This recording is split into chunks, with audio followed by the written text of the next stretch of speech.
Here on The Current, we are taking a closer look at Alzheimer's in Iowa, specifically in rural Iowa.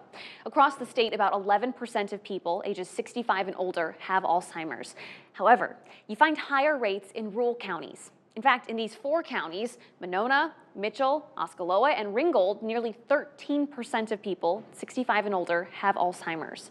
And that's why the Alzheimer's Association Iowa chapter is holding an online community forum 1 week from today, all about rural Iowans and their experience with the disease. And here to talk about all of this is Jessica Duncan, Program Director with the Iowa chapter. Jessica, thanks for being here with us.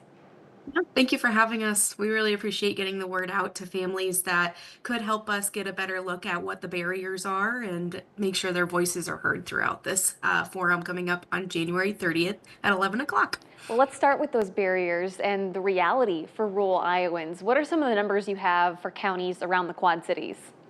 Right. So I'm in Council Bluffs, so hopefully I say these correctly, but Lee County is 10.5%, with keeping in mind that the average is about 11% per county or so in Iowa.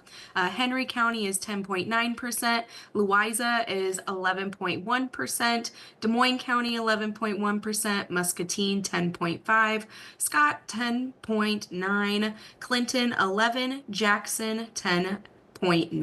So Okay. definitely right around that 11% average, but some of these are just a little bit higher than others. And I want to make sure people get this. When we say 10.9%, 11%, we're talking 11% of people in these counties that are over 65 years old have Alzheimer's. That's 1 in 10. That's a huge number.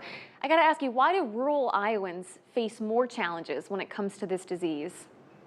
Well, and I appreciate you clarifying that because there could be more than that are under the age of 65 or have a different type of dementia like my dad did. My dad was 53 when he was diagnosed, and he had a different type of dementia than Alzheimer's. Alzheimer's is just the most common type, but within those parameters, that is still pretty significant to say the least. But Mhm. rural Iowans also face more challenges because of the diagnosis, making sure that we get a timely diagnosis, getting into the specialist with the referral process in a timely manner, and access to care, not only at that diagnosis, but also as they go through the caregiving journey for IV infusion treatment if they're eligible. And then, with my dad's situation, trying to find care that was available that met our income requirements definitely impacts the rural areas more. Yeah, I mean, if there's less clinics, less doctors, also less caregivers, and then it falls on families to maybe take care of loved ones. So this is a big problem. Jessica, how will this forum next week kind of help start tackling this?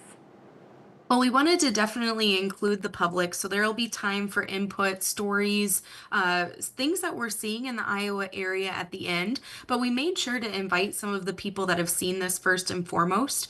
So one of our board members is an administrator in a community that helps with seniors in Carroll, Iowa, which is one of the couple of cities across the state that does have the IV infusion treatment, which is great in a rural community. Carroll is pretty small, so to be able to have that, we're really excited to have Jim on the panel as our moderator, as well as a couple of our public health administrators and nursing directors that are seeing this in Cerro Gordo County and Emmett County. They are more rural communities, and we'll be able to have them hear this out as we go to further education in the Minnesota area, the three of us in June. So definitely not stopping here, but what can we do with this information as we move forward? As well as we will be having a caregiver from my neck of the woods over here in Denison. She unfortunately lost her daughter and her husband to the genetic form of Alzheimer's. Her daughter just passed away within the last year or two at the age of 43.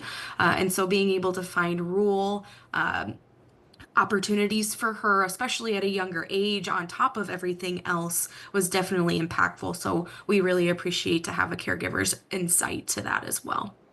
Well, Jessica, in the few seconds that we have left, besides next week, what else is the Iowa chapter working on right now? Yeah, we're keeping busy. We have about 50 to 55 support groups across the state, virtual or in person.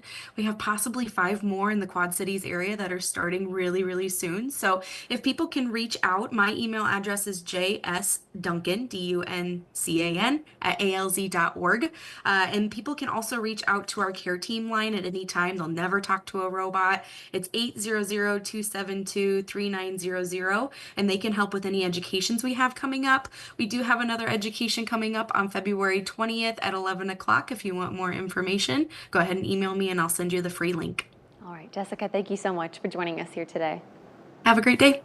For you guys at home, to sign up for the virtual community forum happening 1 week from today, you can head over to our website and click on the As Seen on TV tab.